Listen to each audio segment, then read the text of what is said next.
Hello guys, this is Niranjan here and probably this is the right time to talk about this. You would have kept your bike for quite some time now because of the lockdown, or probably if you would have gone on a vacation if you're watching this at that time, or if it's a weekend ride that you would want to, but by chance you had kept your key in the ignition and or you would have turned something else on and the bike has totally drained out of battery. There are only a few ways that you could do to start the battery in these cases of emergency. Or you would have gone on a long ride and you wouldn't have checked your battery and it's been quite some time and your battery suddenly goes dead. So here are a few ways that you could start your battery at these kind of situations. But before you do anything, I would like to ask you to keep a considerable amount of fuel. Check your fuel pump, check your alternator, check your coils, make sure all of them are fine and they do not have any problem. Otherwise, the following methods usually won't work that well. Number one, the plain old classic push start method. This is the typical way that we usually jumpstart a motorcycle by just pushing it. Okay, so how does this actually work? Just before the battery drain, there would be a considerable amount of voltage in the battery. For say example, if the ignition voltage for a particular battery is around 14 volts and the battery has dropped to around 12 or a bit less than that, and it's not taking some charge, but you can see that the rest of the lights are turning on. If we ourselves provide some amount of pressure for the bike and make the crank to rotate, that actually induces some amount of energy because of the alternator, and that helps to power the vehicle up. So what we should do to actually jump start our motorcycle by pushing it? First, we put our motorcycle in neutral and we try to go to a safe place where no one is there. It's really tough, but we have to do that. Even if it's a small bike, it's kind of difficult to push it around rather than ride it. If we go to a hilltop or if there is a downside, that's the best place where we could do this. Or if your friends are there who will be really tired after pushing your vehicle a lot, hats off to them. You should sit on the bike and push it so that it goes to about 15 to 20 kilometers per hour depending on the compression of your bike. The higher the compression, a bit more speed it will take. Generally, the rule of thumb is if you are having an inline 4, it is easier to rotate an inline 4 than an inline 3, than a parallel twin, than a single cylinder. The single cylinders are a bit tough to rotate because of the masses and a lot of scientific things revolved around it. Whenever we rotate the crankshaft, the more load goes to the wheel. The thing is, the engine is more efficient over the wheel. So, for example, if you are having a few rotations of the engine, it will cause only very slight changes in the rotation of the back wheel. At the same time, it's the reverse also.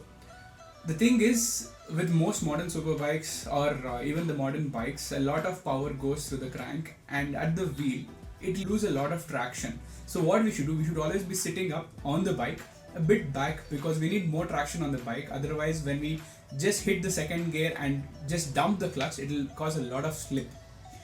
So the idea behind push starting a bike is very simple. We take our bike on a downhill about 20 to 30 kilometers per hour and just dump the clutch when it is in second gear. Usually first gear is not preferred because it slips a lot. When we suddenly put the first gear on, there's a lot of power which goes through the wheel. The first gear is the most efficient for every single bike because the most amount of power gets delivered throughout the rev range for every revolution of the rear wheel. So the thing is, when we dump the clutch in first gear, it will slip, it will stutter and it will burr a lot and then it won't really start. Usually the single cylinders start in around second or third gear, but yeah, you can always do the same for every other bike as well.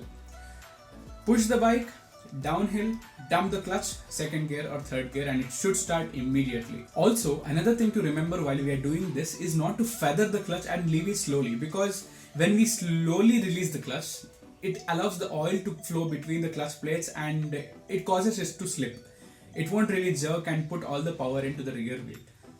So that's not advised. If you want to jump start a motorcycle by pushing it, or it's called as bump starting a motorcycle, you really have to let go of the clutch immediately. So that's one way of doing it. The second way would be to use a battery tender.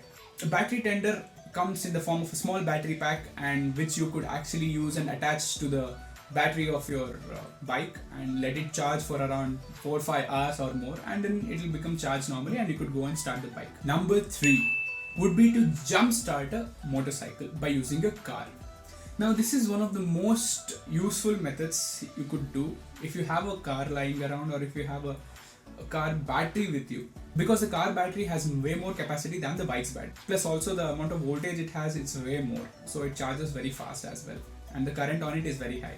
Generally what people say is that if you use a car's battery, it will fry the electronics on the bike, but it's not the case with the modern bikes. And it has a lot of safety equipment in the newer motorcycles, so don't worry about that, nothing of such will happen. But here's a quick tip for you to actually jumpstart your motorcycle with battery without having any electrical shock. And it's very simple. At first, before you do any of these related to electrical, I would suggest you get a multimeter such as this. Just switch it on, go to your voltage, plug in the red to the red and black to the black, that is the negative and positive terminal respectively, and just check for the voltage that it is providing. Most of the modern bikes come with a voltage indicator on their displays, but not everyone or every other bike has such. So it's very useful and crucial to have a multimeter with you whenever you are going on a ride. It actually helps and serves you some good purpose, plus your knowledge of how the battery works also increases. Trust me, having a multimeter is very useful, and at these points of time you can even check if the car's battery has enough voltage or not, so that will also help avoiding unnecessary confusion. Correct way to jumpstart a motorcycle would be to take both the positive ends of the alligator clips, plug it on the car and the bike's positive ends, and then connect the car's negative end first and then the bike's negative. Why is this, if you ask me? Because a positive terminal has a lot of potential and it may cause a lot of spark. The negative has very less potential and it is very less susceptible to an arc. But why would this actually hinder me? The usual lead acid batteries produce hydrogen gas which sits in and around the terminals after the charging process. So what happens is that when we put spark, it ignites and hydrogen gas is really flammable. The positive end, which has already been connected to the positive end of the battery, has much less surface area to move around and give any part of its charges. The negative clip of the alligator should be connected to any other non-coated surface away from the battery, because the negative terminal, even if there is a bit of hydrogen gas around there, would cause a spark, but it's not the case with the lithium ion batteries, so connecting to a part of the frame will also do. Negative terminal has much less potential, so carrying the current around in the rest of the body parts will not cause any damage. As soon as we put the clips on, just put the ignition on your bike and it should start. You don't need to start the car to turn the ignition on the bike. It should start immediately. Let the bike warm for some time and let the alternator do its work by charging the bike's battery. The next way is to use a specified battery charger. Nowadays, a lot of companies are coming with power banks that can actually power up your bike's battery or your car's battery. Now these are wonderful pieces of equipment but come at a really high cost. But if you are up for it, if you're going on really long rides and to places where you would have a lot of tolerances with the battery, or if you're keeping your bike for a long time, or if you're keeping a lot of strong lights which may drain the battery a lot, or if you're using things as such, then having a battery tender is necessary.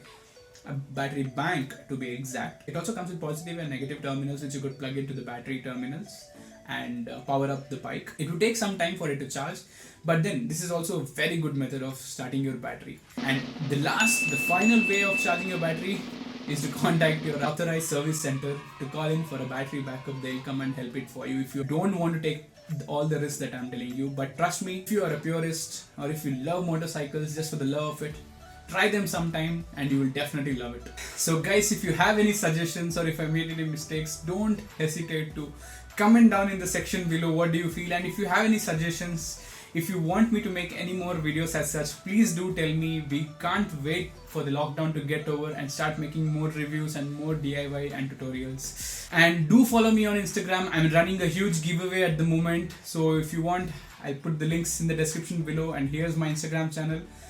Follow me on Facebook and Twitter, and subscribe to this channel guys if you like it. See you then. Get set, Anarchy.